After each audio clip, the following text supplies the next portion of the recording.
नमस्कार दोस्तों, बीके भैया स्टडी क्लास में आपको स्वागत है।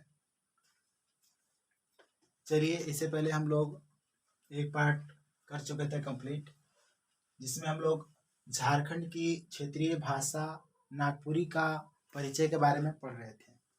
तो उसमें से कुछ चर्चा किए थे और आज ये इसका दूसरा पार्ट है, पार्ट 2। तो इसमें हम लोग उसी को आगे विस्तार रूप से समझेंगे। तो ज़्यादा देर न करते हुए चलिए आज हम लोग जानते हैं झारखंड की क्षेत्रीय भाषा नागपुरी का परिचय।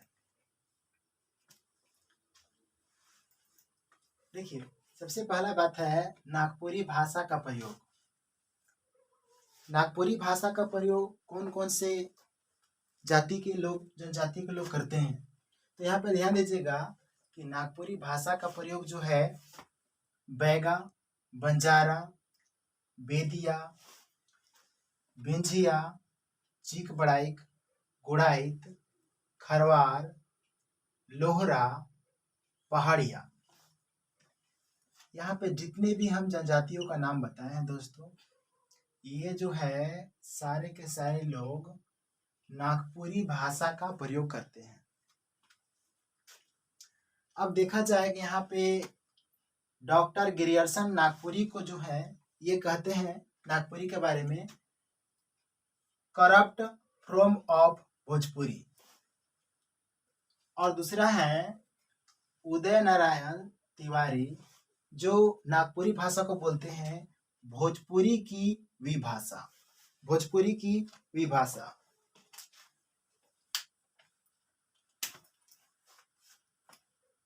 झारखंड में जनजातीय एवं क्षेत्रीय भाषा के अंतर्गत कुल 9 भाषाओं की मान्यता दी गई है। अगर देखा जाए जनजातीय एवं क्षेत्रीय भाषा के दृष्टिकोण से तो कुल 9 भाषाओं को शामिल किया गया है, जिसमें हम लोग देखेंगे 9 भाषा में पहला है जनजातीय भाषा। तो जनजातीय भाषा में कौन कौन से आते हैं। देखिए, जनजातीय भाषा के अंतर्गत संथाली हो गया आपका, मुंडारी, हो, खड़िया तथा कुड़ुख आते हैं। संथाली, मुंडारी, हो, खड़िया तथा कुड़ुख, ये आपके हो गए जनजातीय भाषा। इसके बाद दूसरा है क्षेत्रीय भाषा। तो क्षेत्रीय भाषा के अंतर्गत नागपुरी आता है, कुरमाली आता है, खोरठा आता है और पंचपरगनिया। कुल मिलाकर के 9 हुए।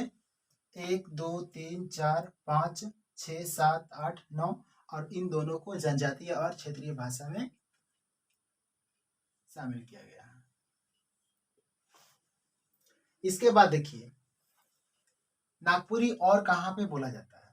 झारखंड के अलावा ऐसा नहीं है कि सिर्फ झारखंड में ही नागपुरी बोला जाता है। झारखंड के अलावा बहुत से जगहों में बोला जाता है, जो कुछ यहाँ पे आप देख लीजिए। झारखंड के अलावा ये नेपाल के झापा में बोला जाता है। नेपाल के झापा में, यहाँ पर नेपाल के झापा में बोला जाता है। तो वहाँ के नेपाल में जो अभी देखिएगा, तो नेपाल में अभी भी फिलहाल में भी वहाँ पहले से ही चल रहा है। ये नया बिहान के नाम से एक अखबार प्रकाशित होता है, जो कि साप्ताहिक है। वो भी नागपुरी भाषा में होता है, अभी भी हो रहा है वहाँ पे। इसके अलावा असम के कामरूप, वहाँ पर भी नागपुरी बोला जाता है। पश्चिम बंगाल के मिदनापुर में बोला जाता है और अन्य जगहों में बोला जाता है।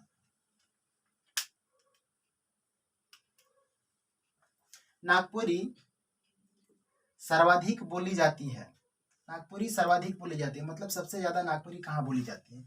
तो दक्षिणी झारखंड में बात करें तो दक्षिणी झारखंड में सबसे ज्यादा नागपुरी बोली जाती है, और ये राज्य की पहली भाषा के रूप में भी इसको गिनती किया गया है। नागपुरी भाषा को राज्य की पहली भाषा के रूप में गिनती किया गया है। अगर बात करें हम ईसाई धर्म के बारे में, तो नागपुरी भाषा का बहुत लोग इस्तेमाल किए हैं। अगर झारखंड में देखा जाए तो सबसे पहले यहाँ पे ईसाई लोग आए थे, तो ईसाई लोग भी ये सोचते थे कि कोई किस भाषा का चयन करें हम, ताकि हम अपने धर्म का प्रचार प्रसार जो है एक ज़्यादा उसके करीब तक पहुंचा सके। तो उन लोग भी यहाँ पे जब ईसाई लोग आए, Roman Catholic mission, SPC mission, ये सब जो ईसाई मिशनरी आए हैं, तो उन लोग भी नागपुरी भाषा का प्रयोग किए हैं अपने धर्म प्रचार के लिए।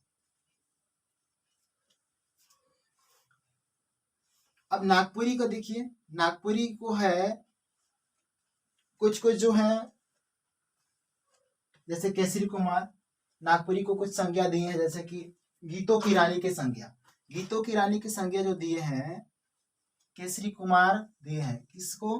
तो नागपुरी को। अब यहाँ पे बीपी केसरी जो है, बीपी केसरी जो है आपका ये नागपुरी को बोले हैं बांसुरी की भाषा, बांसुरी की भाषा।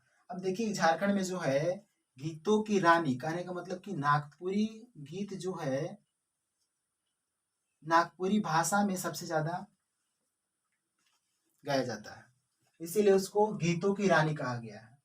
अब बांसुरी की भाषा भी कहा गया है क्योंकि इससे एक मधुर और सुरीला आवाज निकलता है, जो कि नागपुरी भाषा में आप ठेठ नागपुरी में अगर सुनेंगे तो आपको ये सब देखने को बहुत मिलेगा। रांची विश्वविद्यालय, रांची विश्वविद्यालय, अब रांची विश्वविद्यालय देखिएगा, रांची विश्वविद्यालय में जब वहाँ पर क्षेत्रीय भाषा की पढ़ाई का बात हो रहा था, तो उसमें भाषा चयन को लेकर के नागपुरी भाषा का चुनाव किया गया। भाषा जो चयन करना था उसमें बात आई भाषा चयन का, तो नागपुरी भाषा का चयन किया गया क्योंकि ये सरल है, मधुर है और समझने में भी आसानी है। शिष्ट साहित्य, शिष्ट साहित्य के प्रथम रचनाकार हैं रघुनाथ निरुक्ति। शिष्ट साहित्य के प्रथम रचनाकार हैं रघुनाथ निरुक्ति, जो कि 50वां नागवंशी राजा 17वीं शताब्दी में ये बने थे। काल के हिसाब से देखा जाए तो प्राचीन काल नागपुरी का अनुमान काल देखिएगा, प्राचीन नागपुरी का अनुमान काल जो है ये आपका 8वीं से लेकर के 11वीं शताब्दी तक का समय है। ये आधुनिक में देखा जाए तो आधुनिक 14वीं से लेकर के 16वीं शताब्दी तक। और ध्वनि की प्रधानता देखिएगा, नागपुरी में ध्वनि की प्रधानता है, यह कोमल है, मधुर है और सरल है, कोमल, मधुर और सरल है। नागपुरी भाषा व्याकरण की रचना, नागपुरी भाषा व्याकरण की रचना इतना आसान नहीं था। इसका ये जो नागपुरी भाषा व्याकरण की रचना 150 वर्षों के शोध के बाद व्याकरण की रचना हो पाई है, तब जाकर के हम लोग व्याकरण, ये नागपुरी में अभी और भी शोध हो रहे हैं, लेकिन काफी समझ तक हम लोग को ये हम लोगों के पास पहुंच गया है और इसमें और भी शोध हो रहे हैं और नए नए शोध होंगे और कुछ इसमें शामिल किया जाएगा।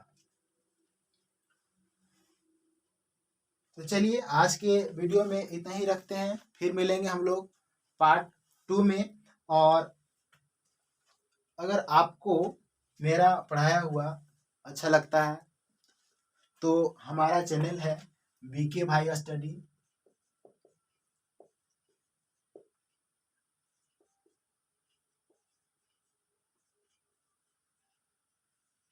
बीके भाई स्टडी क्लासेस, इसको लाइक करें, शेयर करें, कमेंट करें और अगर आपने अभी तक सब्सक्राइब नहीं किया है तो सब्सक्राइब कर लें।